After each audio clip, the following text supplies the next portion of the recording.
Active War Direct Action is a real-time strategy game that will remind you a lot about the old Command and Conquer games, the kind that mix live-action cutscenes with gameplay.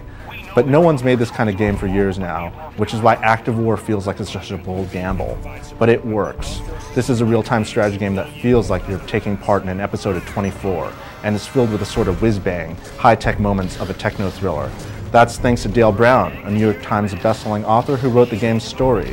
So in Active War, you'll command the forces of the US military and Task Force Talon, an elite top-secret military unit, as they battle the forces of the Consortium, an evil conspiracy that's coordinating terrorist attacks around the world to jack up oil prices through the roof. Active War just works on so many levels. The game's production values are amazing at times. Live action used to mean seeing a couple of actors chew the scenery in front of the blue screen, but in Active War, you get cool action scenes worthy of movies. And yes, the budget and the acting do show their limitations at times, but for a game, it feels like a step above from what we're used to seeing. But aside from the live action movies, Active War is a blast. Basically, you get to play with lots of cool military units in settings such as San Francisco, Washington, D.C., and London.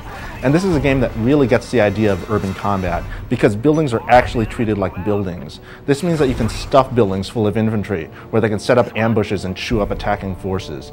It also means that you'll have the short end of the stick when you're on the attack, so you can tackle urban warfare a variety of ways.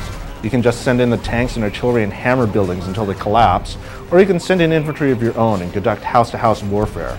Either way, you'll experience lots of cinematic-like moments, like when you see the tanks blast the front of a building off, or watch as your Black Hawk helicopters deliver assault teams to the roofs of a building. And if you think that's fun, just wait to get to do that with the US Capitol, or even the White House. Active War really is an outstanding real-time strategy game. The game has such a great pace, so it's never too bogged down in resource gathering or base management. The only resource in the game is money, and you collect it so many different ways. You can drill for oil, but you can also capture prisoners, which earns you a bounty. You also get money for each prisoner that you hold over time, so it's actually worth it to treat your enemies humanely, which is something of a first for a game. And then there are bank jobs, where you get to send your infantry and seize a bank or treasury building and drain the money inside. Talk about getting an emergency loan. There are all sorts of memorable moments in Active War, from some of the early cutscenes where you see commandos taking fire in front of the Buckingham Palace, to the sheer joy that you have when you finally send in B-2 bombers to bomb a terrorist camp of the Stone Age.